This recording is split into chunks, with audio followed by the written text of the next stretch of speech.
forêt des horreurs. C'est la 4e année qu'on fait ça. Mais avec le temps, on a commencé tout petit, juste pour s'amuser. 3-4 personnes. Finalement, on a commencé 10, 15, 20.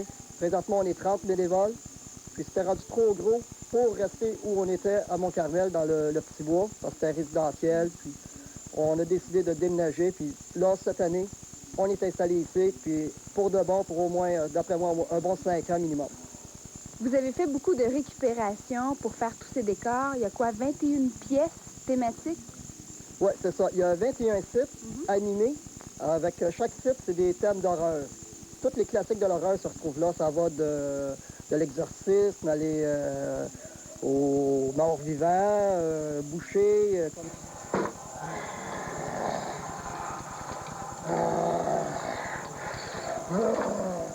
On a tous les classiques de l'horreur.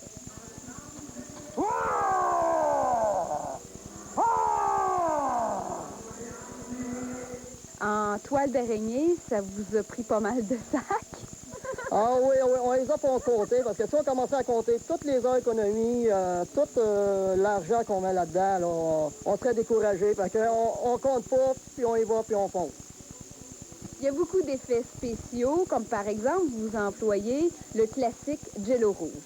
Eh oui, ça, on a plusieurs... ça, c'est avec l'imagination. Chacun apporte ses petites choses, ses petites idées, ses petits trucs. On en apprend, nous autres aussi, à chaque année, on en apprend de plus en plus. On a des jeux de lumière, des stroboscopes.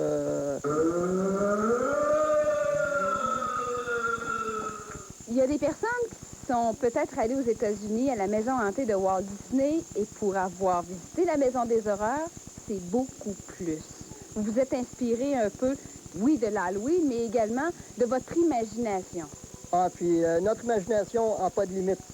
C'est pour ça qu'on est rendu si gros puis si flyé comme ça, là. Et vous êtes également des bénévoles, mais des personnages lorsqu'on visite la Maison des Horreurs. Ah oui, certainement.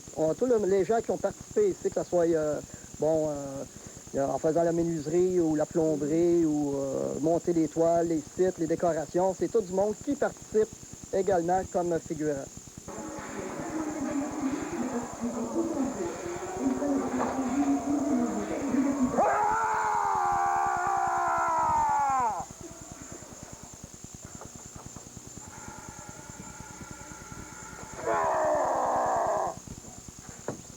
Il y en a combien de figurants quand on visite la maison? Ça dépend des soirs, ça peut aller jusqu'à à peu près 35 figurants. Et c'est dans un labyrinthe. C'est ça. Dans 550 pieds de corridor, le labyrinthe, sur 2 étages. Et vous avez tout d'abord fait un plan pour réaliser tout ça. Ça vous a pris combien de temps monter la Maison des Horreurs? En tout, c'est depuis le mois de juillet à peu près qu'on travaille sur le projet pour la grange, parce qu'ici, la grange était laissée littéralement à l'abandon. C'était pourri. Il y a des endroits, le toit est en train de s'écrouler. Il a fallu tout vider ce qu'il y avait de traîneries accumulées depuis 20 ans. On a fait au moins 5 voyages de cochonnerie à Dompe, de la ville. C'est l'enfer. Ça a été là. Ça, c'était décourageant. La partie décourageante, c'était le nettoyage.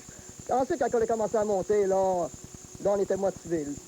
Et vous devez avoir un méchant plaisir à faire peur aux gens qui viennent visiter. Ah oui, on se fait plus de fun que le monde.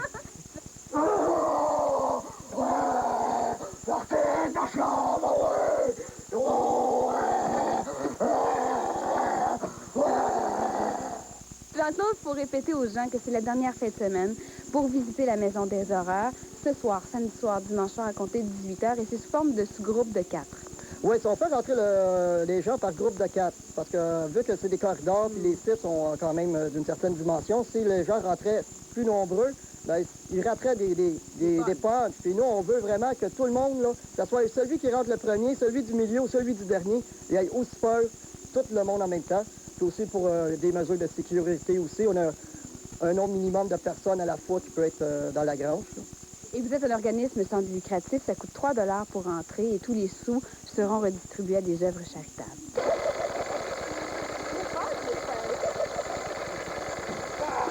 Merci beaucoup, Jean-Claude, de nous avoir accueillis. Et mesdames et messieurs, à la maison, on vous attend à Shawinigan Sud, à la Maison des Horreurs. À tout de suite. Sortez votre cimetière!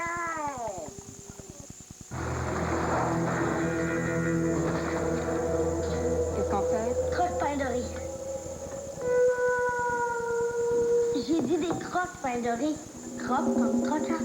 C'est nouveau? Je savais pas qu'on avait ça. Les céréales croque pain doré. Un bon goût de sirop d'érable et de pain doré croquant. Hey, un peu de sirop avec ça. Hey, les bras, c'est pas lire. Croque pain doré. Des petits pains dorés croquants pour un petit déjeuner musclé.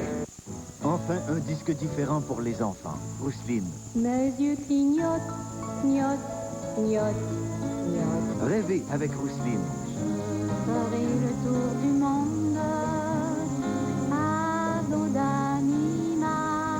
17 chansons originales. Aïe, aïe, j'ai dégringolé l'escalier. Oui, oui, j'ai le derrière décomposé. En vente dès maintenant chez tous les bons disquaires. Tout frais, sorti du four. Voici les chaussons Pillsbury prêtes à cuire, maintenant remplies d'une nouvelle garniture préparée avec de vrais fruits. Les chaussons Pillsbury maintenant un goût de fruits encore meilleur. Pillsbury, cuisson maison, mangez tout rond. Gene Hackman, Leonardo DiCaprio, Sharon Stone. C'est vous, belle. Pourquoi vous m'en voulez tellement? Chaque chose en son temps. Qui tuera, qui survivra? Instinct de vengeance. En primeur, ce vendredi, 20h. En circulant sur la rue Notre-Dame à Champlain, vous pourrez remarquer des citrouilles sculptées par Guy Poirier, sculpteur de métier. Pour en savoir un peu plus long, nous allons le rencontrer. Bonjour Guy. Bonjour. Vous êtes sculpteur de métier et sculptez des citrouilles. Comment tout ça a commencé? Les citrouilles, ça a commencé en 86 environ, quand mon fils m'a demandé de lui faire une citrouille normale avec les triangles. J'avais pris mes couteaux de sculpture pour le faire, mais mes couteaux étaient trop coupants, fait que ça faisait pas beau du tout. J'en ai raté 2. Et puis, vu que mon fils était déçu, j'ai décidé d'en faire une avec mes gouges, sortir un visage de sorcière. Puis là, il s'est mis à faire des jaloux avec. Ça a commencé tranquillement comme ça. Est-ce que c'est facile de sculpter des citrouilles par rapport au bois? Moi, je trouve ça plus dur parce que le matériel est très, très mou. Et on ne sait jamais à quoi s'attendre. On n'a pas de profondeur. On n'a pas de bonne texture solide pour se tenir. Aujourd'hui, on t'a demandé de relever un défi, sculpter une citrouille qui fait 540 livres. Est-ce que c'est ta plus grosse citrouille à sculpter? Oui. C'est la plus grosse citrouille que... Premièrement, c'est la plus grosse que j'ai jamais vue. Oui. Et puis, c'est la plus grosse que j'ai sculptée, oui. Et elle t'a inspiré une sorcière? Oui. Il y avait beaucoup de bosses à l'intérieur, fait que... Une sorcière bossue. Bossue, oui. Également, est-ce que tu utilises les mêmes outils que lorsque tu sculptes sur le bois? Oui, les mêmes outils, sauf la différence, c'est que je vais les nettoyer parce que l'acide du fruit va souvent les corroder un peu. C'est une tradition, une coutume chez toi depuis plus de 10 ans de sculpter des citrouilles. Pourquoi? Pour le fun. C'est un défoulement, c'est le défoulement de l'année. Parce que vraiment, là, les gens vont venir, vont me demander de faire le beau-frère, vont demander le belle-mère, les politiciens, je m'amuse. Est-ce que tu les rends plus beaux que nature? Non, je penserais pas, non. Est-ce que ça arrive quand on te demande de sculpter des politiciens, des gens connus, des gens qui sont sur la scène publique? Oui, souvent. Ouais. Souvent. Comme quoi? Ah, j'ai eu Parizeau, Bouchard, j'ai eu René Lévesque. Ça, on s'amuse avec ça. Mais ça, c'est des caricatures au départ. Okay. Toujours penser caricature politique, plus ou moins. Je m'attache pas à ça, plus ou moins. Est-ce que tu as déjà sculpté les visages des membres de ta famille? Non. Et même encore, je les ai pas sculptés. Et ton fils aussi fait de la sculpture? Oui, lui, il s'amuse aussi à faire de la sculpture. Je m'amuse souvent à dire qu'il est né dans un tas de rip. Parce que vers l'âge de 3 ans, il a commencé à prendre mes couteaux, puis à travailler avec mes couteaux. Puis les citrouilles, mais il veut toujours essayer de venir dépasser papa. Fait que il s'amuse. Un petit truc, tu traites les citrouilles avec du citron. Pourquoi? Oui. Le citron, c'est un acide qui va venir cicatriser la blessure que je vais y faire. C'est le même principe qu'une pomme. Une pomme, pour pas qu'elle devienne brune, on va la mettre avec du jus de citron, on va se conserver plus longtemps. Et ça va les faire conserver plus longtemps. Est-ce qu'il y a d'autres trucs également lorsqu'on sculpte des citrouilles à la maison? Pas vraiment. Moi, il y en a plusieurs qui vont dire le spray net ou le vernis, mais je trouve pas l'utilité à ça. Moi, c'est vraiment le jus de citron qui la tient, qui l'éloigne des mouches. Puis, je crois que c'est le meilleur... Est-ce que sculpter des citrouilles comme ça, c'est un peu ton cœur d'enfant qui ressort quelques jours avant l'Halloween? Oui. 15 jours par année, c'est mon défoulement. Je deviens un petit garçon en culotte courte, malgré qu'il fait froid pour être en culotte courte aujourd'hui, mais c'est mon plaisir. Il faudrait remercier également la personne qui t'a donné cette énorme citrouille. Oui, c'est M. Alain Mercier de Gentilly, du Potireton, qui... Petit rondard, c'est un concours qu'il y a chaque année pour les plus grosses citrouilles. Oui, c'est ça. Est-ce que ça a été facile de la vider, cette grosse citrouille-là? Ça n'a pas été évident. Ça n'a pas été évident parce que c'est très profonde, puis juste faire le trou, c'était un peu énervant de voir les gens ralentir en avant de la boutique pour me regarder plein de... Merci beaucoup, Guy Poirier. Joyeuse Halloween! Merci, à vous aussi. Merci bien. Tout frais, sorti du four. Voici les chaussons Pillsbury prêts à cuire, maintenant remplis d'une nouvelle garniture préparée avec de vrais fruits.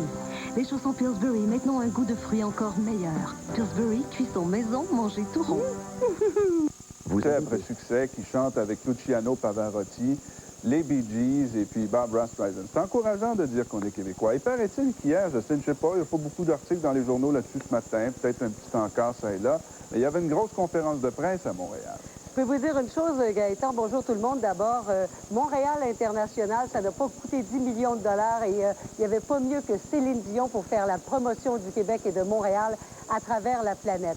Imaginez-vous une conférence interplanétaire que Céline donnait dans plus de 40 pays simultanément. C'était assez extraordinaire et impressionnant. Une organisation bien léchée, bien peaufinée. Il n'y avait rien là, qui perturbait l'ensemble de l'organisation. Et connaissant ma belle Jojo, oui, j'étais certain, comme ça se passait à la maison, à Télémétropole, TVA, Montréal, que vous n'étiez pas pour vous empêcher d'aller là. Vous savez que je suis une curieuse de toutes les couleurs, moi. C'est très, très bien parce que ça nous permet de voir ce qu'on n'a pas vu de cette conférence de presse-là. Vous avez des photos dans tous les journaux ce matin. Il y a eu des reportages sur toutes les chaînes de télé. Vous allez nous montrer l'envers du décor du phénomène Céline Dion hier après-midi à Montréal en conférence de presse planétaire. Alors, regardez bien les images. D'abord, Céline Dion qui arrive par le boulevard de Maisonneuve à TVA, alors que tous les journalistes l'attendaient par la rue Alexandre de Seine. Mais tous, sauf 5 journalistes qui avaient certainement un 6e sens, dont notre collègue Pascal Wilhelmy. Ou une bonne plug, comme on dit. Pardon? Ou une bonne plug. Une bonne plug, parce que par hasard, il y avait 2 journalistes de TVA qui étaient là. Mais toujours est-il qu'elle arrive, il y a 5 journalistes qui l'attendent, et évidemment, quelques autres personnes. On voit Pascal qui fait l'entrevue avec Céline Dion. Et ensuite, Céline qui arrive dans le Théâtre Arcade, que l'on connaît aujourd'hui pour être le Studio J de Julie Snyder. Écoutez, Gaëtan, c'était impressionnant de voir ça. 150 journalistes, une trentaine de caméramans, autant de photographes qui ont assailli Céline quand elle est rentrée dans le Théâtre Arcade. Je peux vous dire que c'était de toute beauté. Et ce qu'on me disait au bureau de Francine Chaloux, qui est l'agente des relations publiques de Céline à Montréal, c'est que tous ces journalistes-là et tous ces caméramans-là savaient à peu près où aller quand ils sont rentrés dans le Théâtre Arcade. Ils se sont positionnés et tout s'est fait dans l'ordre.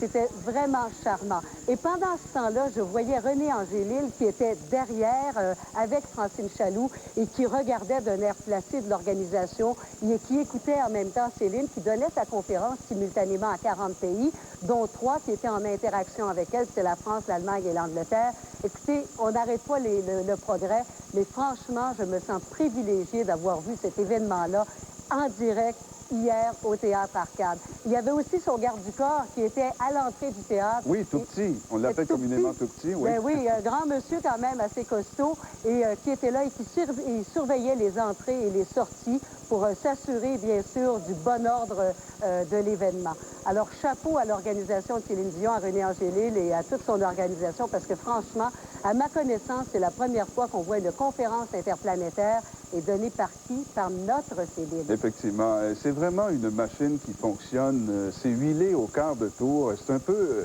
la Formule 1 du monde du show business. Moi, je suis très impressionné par Céline Dion, mais permettez-moi ce commentaire. C'est René Angélil qui m'impressionne le plus, parce que si Céline Dion est là, bien sûr, elle le doit à son talent, mais aussi au pif, à la clairvoyance de René Angélil qui a dit, voici ce que l'on va faire, on va aller là, en telle année. J'imagine que c'était comme ça, là. En telle année, on sera rendu là, on fera ci. Alors, bravo pour cette belle organisation qui fait rayonner le Québec, il faut le dire, partout à travers le monde, parce qu'on a reproché à Céline Dion de ne pas avoir été au Gala de la disque. Oui, mais elle ne pouvait pas y être. Elle l'a bien expliqué, que physiquement, elle ne pouvait pas être là. Qu'est-ce qu'elle faisait, savez-vous? Elle tournait une vidéo. Ah bon? Oui. Okay. Alors, elle ne pouvait pas être là physiquement et je pense qu'on peut quand même l'excuser. Écoutez, quand même. Effectivement. Pas comme si c'était la première fois qu'elle gagne. Oui. Gaëtan, vous étiez ailleurs ce matin à Saint-Bernard-de-Beauce parce qu'il semble qu'il y ait des vautours qui essaient de profiter du malheur des pauvres personnes et des citoyens de Saint-Bernard-de-Beauce qui ont vécu, bien sûr, le tragique accident de la côte aux éboulements. Oui, 42 morts dans une même communauté, ça représente pour nous tous un drame, quelque chose de triste. Pour d'autres personnes, ça peut représenter une occasion d'affaires. Des assureurs-vie, des sectes, certaines églises internationales, même des vendeurs de systèmes d'alarme pour protéger les maisons. Et depuis quelques semaines, depuis le drame en fait, là, il semble qu'à Saint-Bernard-de-Beauce, il y a beaucoup de vendeurs de toute l'Acadie qui ont envahi le village pour offrir leurs services aux familles éplorées. Ce matin, j'ai rencontré le curé et aussi un des chefs de la brigade d'incendie qui nous raconte un peu tout ce qu'on leur a offert depuis quelque temps comme service, afin bien sûr de les aider. Bien sûr. C'est que les gens ont le droit de gagner leur vie, c'est clair dans ma tête. Ils le font avec le meilleur cœur au monde, ça je veux que ça soit bien retenu, mais en même temps, il est peut-être trop tôt, là. Quelle sorte de sollicitation il y a? Ben, de tout ordre. Autant, là, voyant qu'on est en train de mettre sur pied parce que le presbytère est rendu la maison de tout le monde, on aura à répondre à des besoins. Bon, il y a des conférenciers, il y a des psychologues qui s'adressent précisément à moi, mais il y a des gens aussi qui veulent que moi je remette soit des enveloppes. On a eu des gens pour aider à vendre les maisons, vendre les voitures. Bon, à un moment donné, il y en a un individu qui voulait avoir pour aider à placer les argents.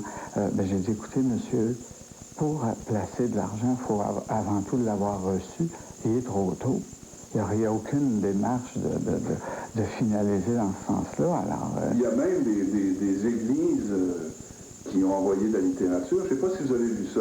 C'est un de vos paroissiers qui m'a donné ça. C'est une église installée au Wisconsin. En avez-vous vu des exemples? Oui, j'en ai. J'ai même reçu cela là, en 2 exemplaires, effectivement. Bon. Robert, vous êtes membre de l'escouade des pompiers ici à Saint-Bernard, et puis vous avez reçu un dépliant là, qui vous semble venir d'une église quelconque.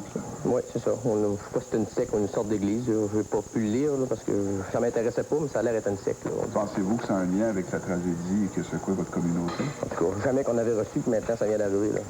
Sûrement quelque chose qui a un peu rapport. Là. Vous avez reçu aussi une lettre d'une compagnie d'assurance, c'est ça? Oui. Laquelle? On ne faut pas trop la nommer. En tout cas, eux autres, c'était pour... Manuvie. Manuvie, oui. C'était pour voir, pour ceux qui voulaient aider à régler leur succession plus rapidement. Puis on sait qu'il y en a toujours qui vont vouloir profiter de ça. Hein. Qu'est-ce que Manuvie proposait exactement? Oh, c'est ça. Aider les familles à régler la succession pour que ça se fasse plus rapidement. Je ne suis pas en connaisseur en succession, mais il faut attendre, ça doit prendre un certain temps. Là. Qu'est-ce que vous pensez de ces lettres-là puis des offres que les gens reçoivent? Je m'en doutais que ça allait arriver sûrement dans le coin. Hein. Tout le temps, du monde qui vont vouloir profiter de ça. Hein. Ça, on le sait, ça. Autant dans toutes les religions que dans toutes les sectes ou dans toutes les compagnies, il y a sûrement quelqu'un qui va vouloir faire sa pièce dans ça, c'est certain. Le système d'alarme, en tout cas, j'en ai là, plein. Là, les systèmes d'alarme pour les maisons? Pour les maisons qui habitent pas, là, dans la maison. Puis, toutes sortes de choses qui ont été proposées. Avez-vous un message à passer à ces vendeurs du temple moderne? Non, moi, écoutez, je suis pas là pour... puis c'est du bon monde que j'ai rencontré, tout ça. Mais je dis, il est trop tôt. Il est trop tôt. Il y a les médias, il y a les annonces, il y a la publicité. S'ils veulent nous aider dans les journaux locaux, qui passent par le biais du journal local, et puis on l'a toujours vu, maison à vendre, recherche de maison, on le voit, c'est là pour ça. Alors qu'ils passent par le biais de ça, puis les gens, d'une façon libre, liront cela, et c'est tout. Si ça leur convient, ils téléphoneront, puis ils se feront aider par ces groupes-là, c'est tout. Moi, c'est juste ce que j'ai à dire. On a le biais des médias, utilisons-le. Est-ce qu'il y a des paroissiens qui se sont plaints à vous, justement, de cette forme de harcèlement, de marketing? Ben, c'est pas nécessairement plainte, mais certains disaient, qu'est-ce qu'on fait avec ça? Je sais pas trop.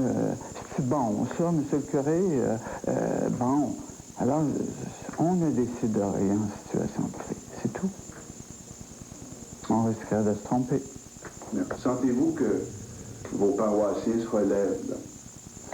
Bien, je dois vous dire que ce que je vois, parce que j'ai pas rencontré toutes les familles, mais au fur et à mesure des journées, ils viennent ici au presbytère pour toutes sortes de questions ou pour régler l'élément funérailles ou autre. Et j'ai l'occasion, et je me rends quand même assez disponible pour jaser avec un ou l'autre ou 3 personnes qu'on se retrouve ici. Nous sommes, je dirais, à vivre une autre étape.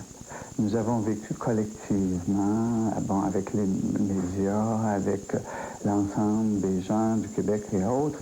Là, ils sont comme rendus à l'autre étape de dire, ben là, il faut se retrouver peut-être en famille, prendre des décisions, voir qu'est-ce qu'on fait avec la maison, les choses, le partage. Ils ont à consulter des spécialistes pour les successions et tout ça. Puis pour certains, là, c'est un peu rapide. Ils ne réalisent pas encore. Alors, ils ont besoin, là, je pense, pour un mois ou peut-être même d'ici les fêtes, là, à avoir un peu de paix, à retrouver un peu, je dirais, comme on disait ce matin en réunion, Saint-Bernard, tout d'un coup, a connu l'envergure de Montréal, puis il va falloir qu'il retrouve là, son élément village tranquillement, puis les familles aussi ensemble.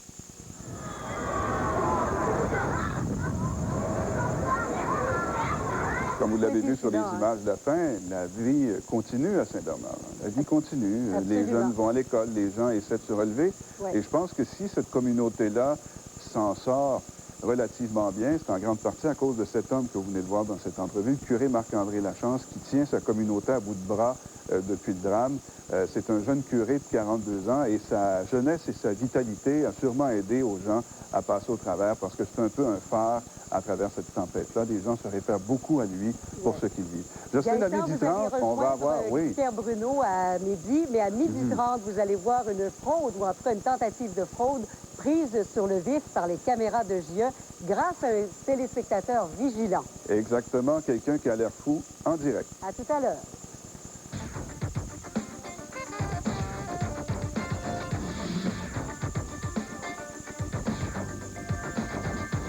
La femme, c'est une femme de Winnipeg. Son problème, c'est qu'elle était enceinte de 5 mois et elle sniffait de la colle. Alors, un jugement de première instance avait voulu la forcer à aller se faire désintoxiquer, surtout que c'était son 4e enfant dont elle était enceinte. Elle avait décidé de le garder et 2 des 3 autres enfants étaient nés avec des handicaps permanents. Donc, l'ordonnance a tenu 2 jours. Après ça, on l'a suspendue. La femme a quand même décidé de rester en clinique de désintoxication. Elle s'est fait désintoxiquer. Son enfant est né, il est normal, il est en santé. Ça n'empêche pas que la chose a suivi son cours. Elle s'est rendue en cour d'appel qui a défait le jugement et puis en Cour suprême. Et ce matin, on a eu le jugement de la Cour suprême. Bon, c'est un jugement partagé et qui nous dit en quelque sorte que le fœtus n'a pas de droit. Exactement. Il est partagé, oui, mais même les 2 juges dissidents qui disent qu'on aurait dû forcer cette femme-là à se faire désintoxiquer, ils disent seulement parce que c'est des circonstances très précises. La majorité, elle, dit que d'après la loi, parce que pour ce jugement-là, on se base sur la common law, qui est l'équivalent du Code civil au Québec. Le common law, c'est dans le reste du Canada. Donc, selon la loi, le fœtus n'est pas une personne, donc n'a pas les droits d'une personne. Les juges écrivent que pour permettre ce qu'ils appellent l'internement de la mère, c'est quand même un terme assez fort, ils disent que ça suppose des choix d'ordre moral et ça susciterait des conflits entre des droits et des intérêts fondamentaux. Donc, de tels changements relèvent plutôt du législateur. Alors, encore une fois, les juges de la Cour suprême disent au gouvernement, aux élus, faites votre travail, nous, on n'est pas là pour ça. Bon, mais il y a quand même des conséquences à ce jugement-là. Bien, première conséquence, en tout cas, c'est que ça a relancé, évidemment, le débat pro-vie, pro-choix. Ce matin, en cours, les 2 représentants des 2 mouvements étaient là. Bien sûr, les pro-vie disent qu'ils regrettent qu'on ne reconnaisse pas les droits du fœtus parce que pour eux, c'est évident que c'est une personne. Les pro-choix, de leur côté, sont plutôt contents qu'on n'ait pas piétiné les droits de la mère en forçant un internement. Et justement, cette mère G dans tout ça. Mais elle a donc eu son 4e enfant. Elle est enceinte de son 5e et elle va se marier demain. Ah bon, tout va bien. Oui. Merci. Au revoir. Au revoir. Une amende pour la députée Monique Simard. Oui, vous savez qu'elle avait été reconnue coupable d'avoir voté illégalement dans la ville d'Outremont lors de la dernière élection municipale. Elle a été condamnée ce matin à l'amende, la punition minimale, c'est-à-dire 100 $ d'amende pour avoir voté en novembre 95. Le juge François Doyon dit qu'il a tenu compte du fait qu'au moment du délit, Mme Simard n'était pas encore députée, donc était traitée comme simple citoyen ordinaire. Le juge a pu annoncer cette décision assez rapidement parce que l'avocat de Mme Simard a décidé de retirer son avis d'intention de contester la constitutionnalité de certains articles de la loi sur les élections et les référendums dans les municipalités. On sait que Mme Simard, elle, poursuit une réflexion quant à son avenir en politique. Sans intérêt aucun personnel qu'elle n'ont fait. Les gens qui travaillent à la bourse ne doivent pas être mécontents que le week-end arrive, mon cher Pierre. Semaine assez folle. Encore, vous avez vu ce matin sur les bourses asiatiques, ça a augmenté, mais voilà que ça a eu le même effet aussi aux bourses, différentes bourses américaines, canadiennes aussi, jusqu'à ce qu'au cours des dernières minutes, ça tombe dans la négative, mais là, ça a remonté tranquillement. Alors, je peux vous dire que maintenant, l'indice Dow Jones est à peu près à 64 points au-dessus. L'indice aussi TSE à Toronto est à 20 points en positif également. Et là, on voit le président chinois Jiang Zemin, c'est lui qui a ouvert la séance à la bourse de Wall Street à New York, au moment où chez lui, en Chine, la bourse connaît toutes sortes de soubresauts aussi. Alors, c'était une semaine, comme vous l'avez dit, Gaëtan, qui a été assez nerveuse sur les marchés boursiers. Comme nous le disait Denis Durand de Jarislavski cette semaine, de la firme de courtage, bien, écoutez, c'est une bonne gastro-entérite qu'on a attrapée cette semaine. Alors, ça prendra certainement plusieurs jours avant de guérir tout ça. Mais il y a des bonnes nouvelles aussi au niveau de la croissance économique canadienne. On nous apprend ce matin, Statistique Canada, que le produit intérieur brut est demeuré pratiquement changé en août, après avoir connu une bonne augmentation en juillet. Donc, ça va relativement bien pour l'économie canadienne, malgré tous ces soubresauts-là. Bon, ben tant mieux. Alors, revenons sur cette affaire du Bloc québécois qui a lancé des accusations contre un directeur de prison. Certains au sein même du Bloc sont très mal à l'aise avec ces affirmations. Et le député de Chambly, Ghislain Lebel, notaire de formation, avait émis des commentaires cette semaine dans le Journal de Montréal se disant mal à l'aise. Et je vais le citer ici. Je trouve triste des fois de briser des réputations par des questions, des interrogations qu'on n'aurait peut-être pas besoin d'avoir ou de poser. Hier, par simple communiqué, il disait ne pas avoir tenu compte de toute la situation. En quelque sorte, il faisait marche arrière. Il est avec nous ce matin. Il est à son bureau de Chambly. Bonjour, M. Lebel. Oui, bonjour. Est-ce qu'il y a eu de la